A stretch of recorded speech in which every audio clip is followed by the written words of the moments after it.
my game, and oldies are my claim to fame. We're going to turn back the hands of time for the next couple of moments or so. Going back into the 50s and the 60s. Back into the days where men were men, and ladies were so glad that they were. Talking about the old days, baby. Days of the bop, the cha-cha, the twine, and the twist. Days we had big fun and did it all just like this. Standing on the corner drinking wine, watching the girls go by. Standing there with your khaki pants, 3 diamond socks, high boy with extra starch around the collar of the cuff. You know what I'm talking about? Somebody out there say, yeah! Talking about the old days, baby. Come on, let's go back. Let's go back to the days that everybody under 16 had a head full of waves. Lots of royal crown on the top side. And if you was over 16, you had a do-rag hanging in your back pocket on the right side with Murray's pomade upstairs. Old days, baby, let's go back. Ladies, don't go nowhere. Sit tight and hang right. I'll be back at you in just a minute. But I'm talking about the days the gasoline was 19 cents a gallon. Hers potato chips were 5 cents. Tasty cakes were 10 cents. Comic books were 10 cents. Talking about the old days, baby. Ladies! Talking about it every morning. 7 o'clock. You got up and it took you 20 minutes to put your girdle on. Oh, somebody say something, baby. Oh! Come on, let's go back to the days.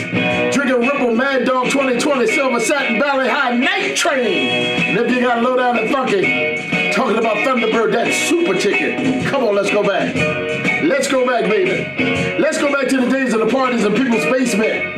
Little red light bulb glowing all night long. And I know all you brothers remember, simply because that's the days we had to lick the Dixie Peach out the girls' ears to get the rap started. All days. Let's go back to the days of the parties in people's basement. Little red light bulb glowing all night long. Yeah, I know you remember, baby. Let's go back to the days you had one pair of shoes and it was called your Sunday shoes. And if you got a hole in the bottom, you tucked the top of the Kellogg's cornflake box, put it in the bottom, and kept on walking anyway. Old days. Come on, let's go back to the choke sandwiches. Peanut butter and jelly sandwich. Mayonnaise. I didn't say mayonnaise. I said mayonnaise sandwich. Come on, let's go back. Days when jeans was called dungarees. Old days. Come on, baby. Once again, Ali is my name. Music, that's my game. Oldies are my claim to fame.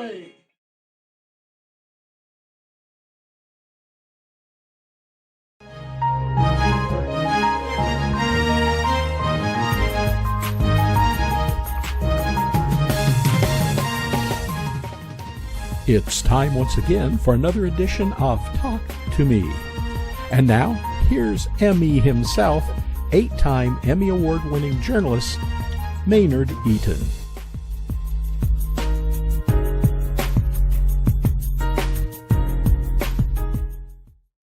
Hello, everyone, and welcome to our weekly edition of Talk to Me, our conversations with business influencers, political influencers, cultural influencers.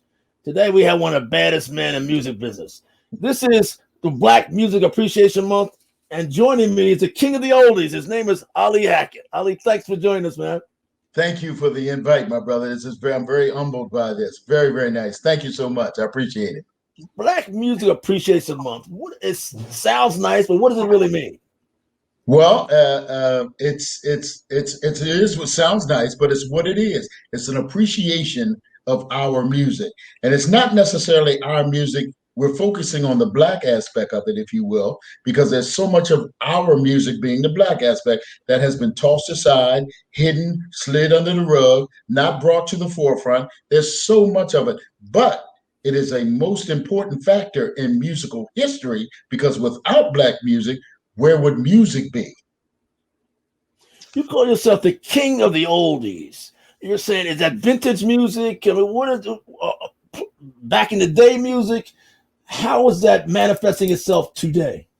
Well, the music that I grew up on, and I would venture to say that you grew up on, and most of your audience, is what we consider good music. It has lyrics that you can sing in front of mom, dad, grandmom, grandpa, and in front of kids. The music today, even though it's their music, you can't sing that or say that in front of everybody. The first thing, Maynard, is trying to figure out what they're saying. That's the first thing, but our music was about love and about loving one another. there was a couple of concepts, and I don't mean to run you out, but this is what concepts that I say on my show all the time. There was boy meets girl, girl meets boy, let's fall in love. That was it. That was it. It wasn't somebody about my umbrella, and somebody burning out a window or calling women out of their name.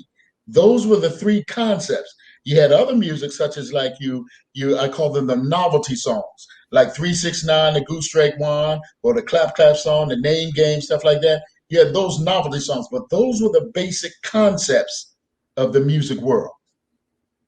You talk about how keeping the older music alive. You also mentioned in your bio about transistor radios. Lord have mercy. That's back in the day, sir. Yes, it is. Yes, it is. And that's what most of us had. We didn't have the big boom boxes and stereos and all of that kind of stuff. We had transistor radios that you'd have to put batteries in, and hopefully the battery wouldn't run out on your favorite song. It is music we grew up on, right? Yes, it is. Yes, it is. Yes, it is. I say that music that we've grown up with, not that we've outgrown.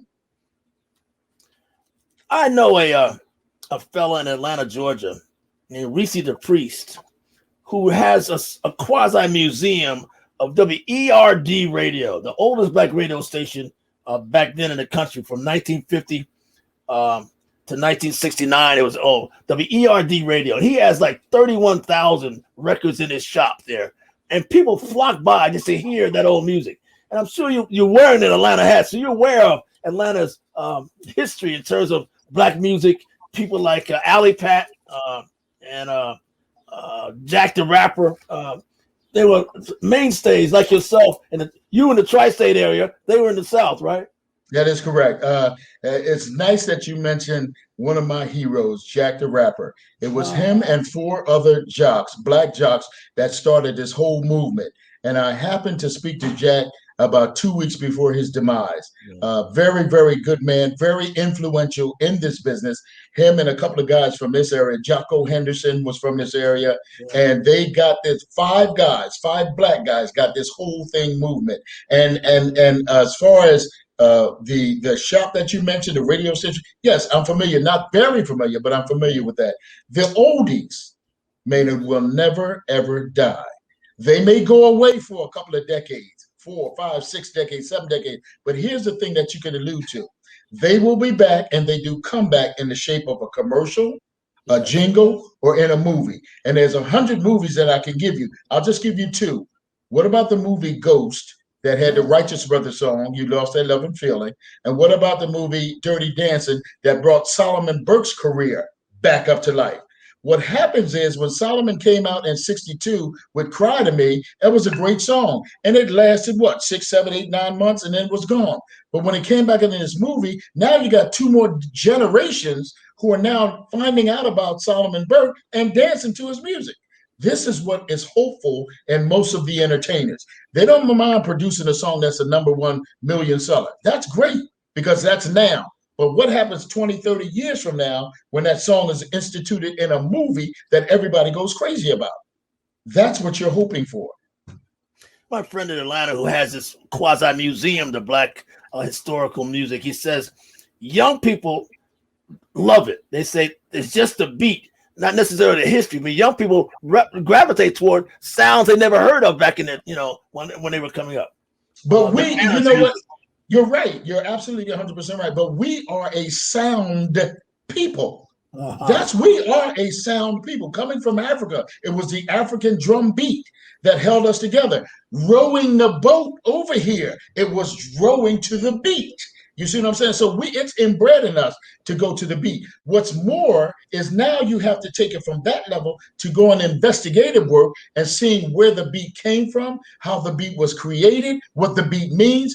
I said this on an interview that I did this morning, that inside of gospel, which is where it all stemmed from, I'm talking about your blues, your rock and roll, your soul, your disco, everything came from gospel.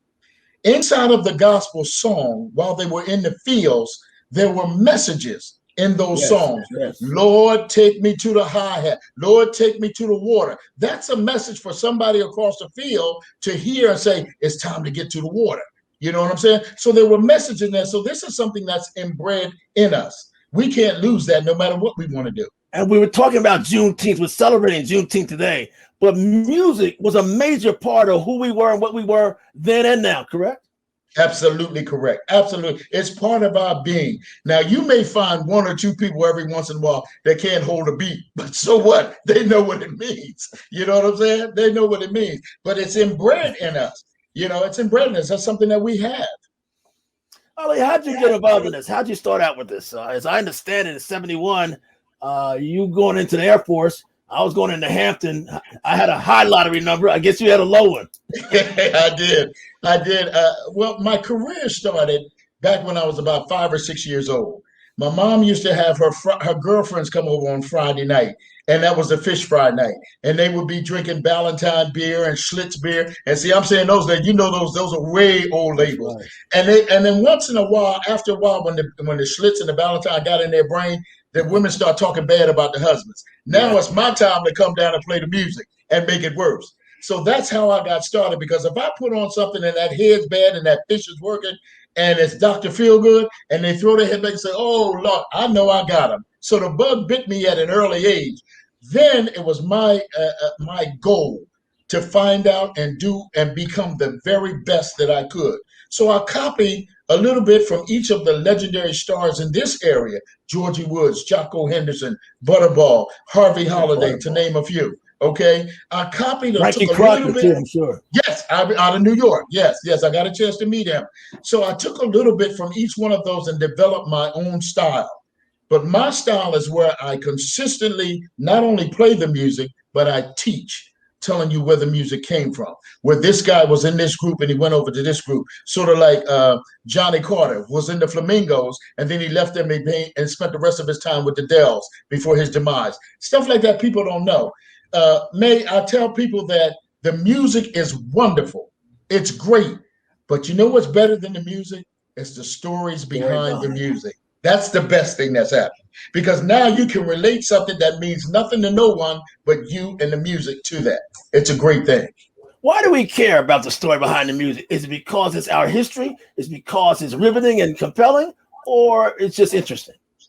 A combination of all three, man. A combination of all three. Some of it, here's a story that I shared 2 weeks ago. We had, what's her name? From Martha and the Vandellas, one of the original Vandellas. She's gonna slap my face. I just forget her name. But anyway, she told me a story some years ago. Now, this is when Stevie Wonder was about between 12 and 14 years old, and he's blind. He's blind. He came to the pit, which is where everything went in the pit in Motown. He comes down the steps and he runs back behind Martha or one of the girls and he pinches their butt. And then he runs back upstairs. Now, that has nothing to do with the music, but it's a great story to have to associate when you hear Dancing in the Street or Wild One or Jimmy Mack or Third Finger Left Hand. You say to yourself, I wonder if that was the song that Stevie pinched somebody's butt, and that Helton is who I was talking about. She's one of the original Vandellas, and she shared that story with me. And it's just a combination, like I said to you, Maynard, of all three things. It doesn't mean anything. It's funny, but it's something to relate to. Do you teach that to your students? I understand you're an adjunct professor at Temple. What are you telling contemporary college students today about music back then? How they're connected to it. Because if you talk to a young person, they will say to you that Beyonce made the song at last. But if you talk to somebody over 50 years old, they'll laugh in your face. Etta James is at last. So you've got to know your history, where you came from, in order to know where you're going. That only makes sense. These young rappers and the young performers today, I don't really have that much against them because that's their music. But where did they get that music from? Where did they learn how to style? Where did they learn how to do the harmonies? Where did they learn that stuff? It was from somebody else. The Temptations, as great a group as they were, and probably the best group that ever graced a microphone, learned from somebody. They learned from people like the Ravens, who were like in the 40s and in the 30s and the 40s. So everybody learns from somebody. It depends on how well you perfect your craft as to where you're going to wind up on the totem pole. Ollie, my wife Robin is an ethnomusicologist who wrote a thesis back at Indiana University back in the 70s and 80s about the music industry from 1950 to 1969. that was a golden era. That's what showed the power and influence of the so-called DJ. Am I correct? Yes, it did. Yes, it did. DJs controlled everything. They controlled everything. And I got in on the tail end of that. So I got some of the flavor on how that felt. It's a wonderful, wonderful feeling. The sad part about it, and I say obviously coming from that, it's sort of a downfall now, whereas companies control what you hear. Yeah. You got somebody that lives in, let's say, California that controls the Philadelphia air market, which I think is ridiculous because that person lives in California. He has no idea about the neighborhood and what goes on here. One of my favorite people that I emulated was Georgie Woods. Georgie Woods walked the streets of Broad Street. So he knew the little man. He knew the mom and pop grocery store. He knew the big conglomerate. He knew these people. So he could get on the air and play music to these people. That's why he was so well received. I don't think that anybody that sits in a building someplace else can tell you about your neighborhood. I can't see that happening. I also understand that a white DJ named Alan Freed, kind of took music from black DJs. I mean, he kind of just made himself a multimillionaire by popularizing black music that others were unaware of. Is that correct? I mean, those are kind of machinations that went on back in the day. Am I correct? Yes, you are absolutely correct. It was all about the mighty dollar, which is why the producers like Alan Freed got rich, and the people who sang the song, like Little Richard, who until his dying day still said he never got paid. That's why it's like that. You know, in my opinion, if you sing a song or whatever the case is, you need to get paid for it. No question about it. So why should everybody and all of the big people that formed this stuff, they all were the same way. They collected that money for themselves, and then they decided to disperse it. You've got people who were singers that had to sue the company to get their money. That's just, to me, that's just unfair. That's unfair. But you're absolutely correct. That's how it was done. That's how it was done. Ali, music is still crucial to the black community. But what happened to the so-called DJ? Now we have talk show hosts or morning hosts. Your ilk have faded away or been absorbed by multimedia conglomerates? Combination of both, Maynard, on your answer. And I think that it's a shame because the DJ lived, as I said about Georgie Wood, lived in the area. He knew the mom and pop stores. He knew what price gas was at the corner. He knew how much a gallon of milk was at the mom and pop store. He knew what new buildings were coming in. And therefore, he played the music for those people. The companies have come in and just taken over everything, if you will, and removed the so-called household name. They removed that. You've got your, Sirius radio. I don't knock that. But you don't listen, you can't hear anybody on there. All you hear is music. Then when the music over, you got about a 2-3 second pause, then you hear another song. They've removed the DJ, they've removed the human aspect of it, which I think is very, very, very important in the community. And back in our day, I listened to the person as much as the music. You know, absolutely. A guy in Atlanta like Alley Pat, you heard news, you heard what was going on in the community. I mean, he had commentary, insights, jokes, put downs, but you also heard good music. Yes, sir. Yes, sir. And that's what I say is missing today. Completely missing. As you said, the jock that lived in the community could tell you what was going on. You said put downs and hellos and birthdays and anniversaries. All of that stuff makes a great radio show, which is why I refuse, especially at this age, I refuse to change. I refuse to change. I'm going to shout out, if I know it's your birthday, I'm going to shout out, hey, Maynard, happy birthday to you, man, whether you're listening or not. Somebody will get the word to you that I said that. Anniversaries. Go ahead. You do it on your show on Friday nights, the Magnificent Seven, right? I mean, you're still going. I mean, yes, it is. Hackett has not slowed down, has he? I am so proud of that show. It was an idea that I came up with, and I talked to my producer, Mark. This is what I want to do. And COVID had set in, had already had its grips in. So therefore, there was no more shows. There was no more clubs. There was no more dancing. There was no more singing. There was none of that. So I wanted to, as long as I was still on the air, I still play my oldies, but I wanted to now do something different. So I reached out to some of my friends, Claudette Robinson, Smokey Robinson's ex-wife, Martha Reeves from Martha and the Vandellas, Gene Chandler. I reached out to some of my friends and said, would you do a Zoom call with me so my listening audience will not only hear your music, but now they can see you and keep you fresh in their mind. Well, this thing has, Maynard has taken off to heights. We're up around 250,000 viewers on Friday nights. That is just awesome. That is really awesome. The only reason why we just switched over from Facebook to YouTube, and the reason because Facebook said they weren't going to do analytics. That tells us how many people are viewing us. But to the listening audience, we'd love for you to tune in on Friday nights and see us on YouTube. It's called Ali Hackett and the Magnificent Seven live on our live Facebook show on YouTube. Tune in at 9 o'clock every Friday at 9 o'clock Eastern Standard Time. And I'll never tell you who the guest is because you've been trying to get that out of me forever. I never tell who the guest is. I'll tell you what, man, real quickly. There was one person that I really considered telling the world or whoever that who was coming on. She said to me, Ali, if you've never done it before, don't change. Okay. You know who that was? Claudette Robinson. Because of who she is, I was going to tell everybody Claudette Robinson is coming on my show, but she told me not to do it. So since then, I haven't done it. We've had Bloodstone. We've had Enchantment. We'd have the Ebonies. And Smoke usually pops in on every show anyway. We've had, like I said, Gene Chandler. We've had the, Why is the it working? 3 What's the key to it, you think? What is it? Is the stars that come on? Is it the era? What makes it work? Or is it you? It's interesting because of the fact that you can't say it's the stars because you don't know where they're coming on. You can't say it's the era because you don't know, again, who I'm playing. So I would have to say it's the intrigue that I put the question out there to let you chew on all week long, I guess, you know.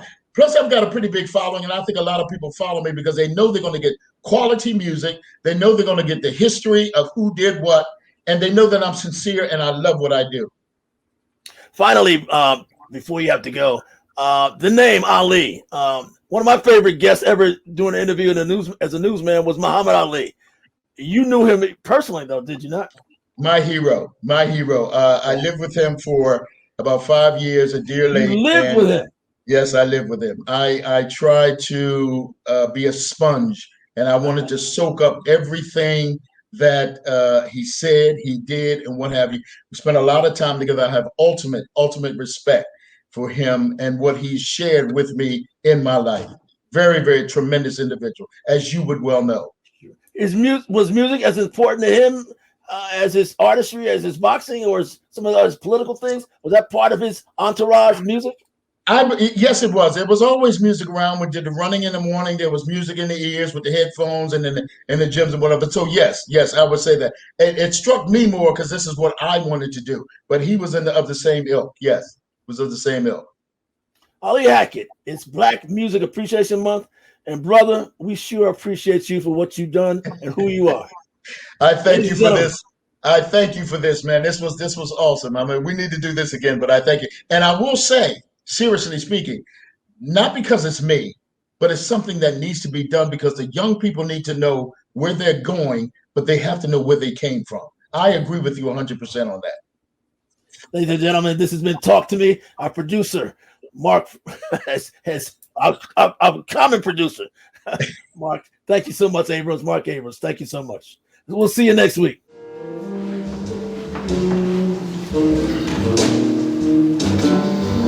21 one-nighters eating through the swinging past door.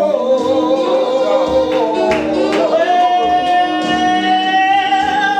31 one-nighters dressing in the park. Yeah. Well, 31 one-nighters sleeping on the dirt floor. Oh, I feel you, baby. I feel it. Oh, Gotta feel it. I wish I was alone in the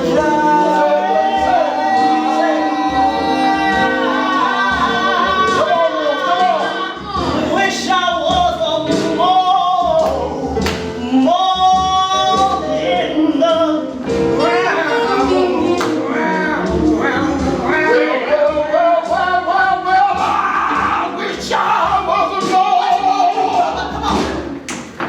gonna tear